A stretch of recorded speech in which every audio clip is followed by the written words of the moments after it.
Hello everybody, today I'm going to be showing you yet another EV3 robot I have designed and programmed. So today I'll be showing you a model of a train essentially, and the way this train works is it's split into three carriages, cars if you will, and you can actually add more if you design it properly, but I was running out of pieces and this is all I really wanted to do for the designing part, so I just did three. And the engine is all in the front. Every single sensor and motor is in the front. The second one is used for carriage, and you can actually pick up and remove the carriage on there. And then finally, there's this last one, which at first I was designing it, and I thought, what will I even put on the last one? Then I decided I can fit the remote onto the last cart. Maybe not. There we go, just like that. However, for the physical portion of it, I'll be using the remote to demonstrate its purposes, because it's mainly used for remote control purposes, but I did write a few miniature little programs for it, which I'll show you in a minute. But for now, let's get to it. So you'll notice on the front, I have the big, large motors for the wheels, for left and right steering. You can see there and there. And then I've got a touch sensor here, which in the programs I used as a manual override. So anytime you push the button, the program automatically just stops midway through whatever it's doing. I also added the color sensor on the back there, although I haven't really used it at all. The medium motor I mounted on the top with the gun designed from the EV3 Storm robot. And then there's the IR camera for the remote. And it's also pointed forward so it can detect distances or whatever else it does, but that's all I use it for, is the remote for now.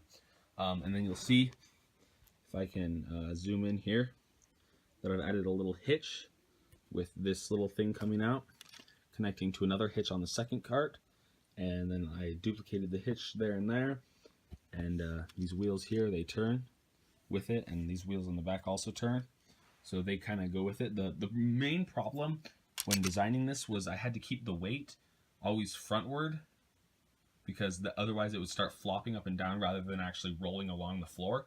Especially with this front one with these wheels, like it would just kind of, like the wheels would lift off the ground like that, and then it wouldn't go anywhere, so I had to keep the weight frontward. So yeah, it can go forward like that. It doesn't do backwards very well, because as you can see it just kind of crashes. But if you do you can kind of maneuver it backwards, but not easily. And then the gun, you can do it in reverse. So there's that. So yeah, it's kind of a cool little design. Just kind of wanders around.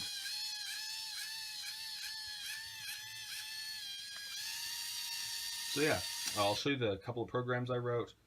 They're mainly just turning. I can demonstrate them on here.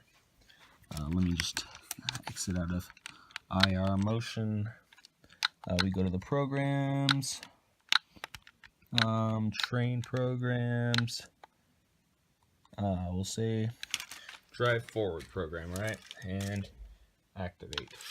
So you'll see it starts driving forward, and I hit the manual override and it stops. So yeah, it's really some basic stuff, nothing fancy at all, because I couldn't get anything to work reliably except for like the gun. Because the wheels, sometimes they will even still lift off the ground and then it doesn't drive properly. So there aren't any really fancy programs, especially like the one I did last time.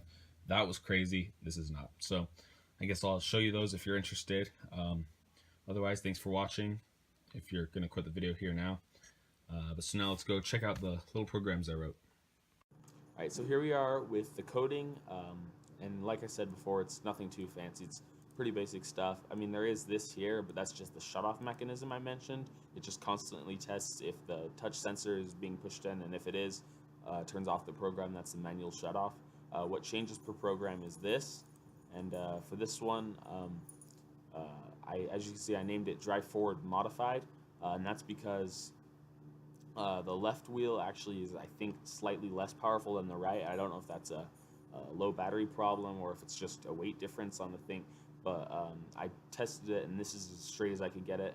This is supposedly going straight, but it really doesn't. Then I have a left 90, a right 90, a left 180, a right 180, and then I have the shooting low and shooting high with the medium motor.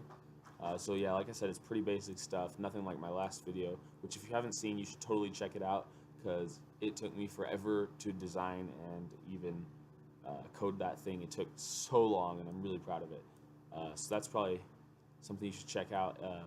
So thanks for watching. I hope you guys can learn to code your own stuff, and see you next time.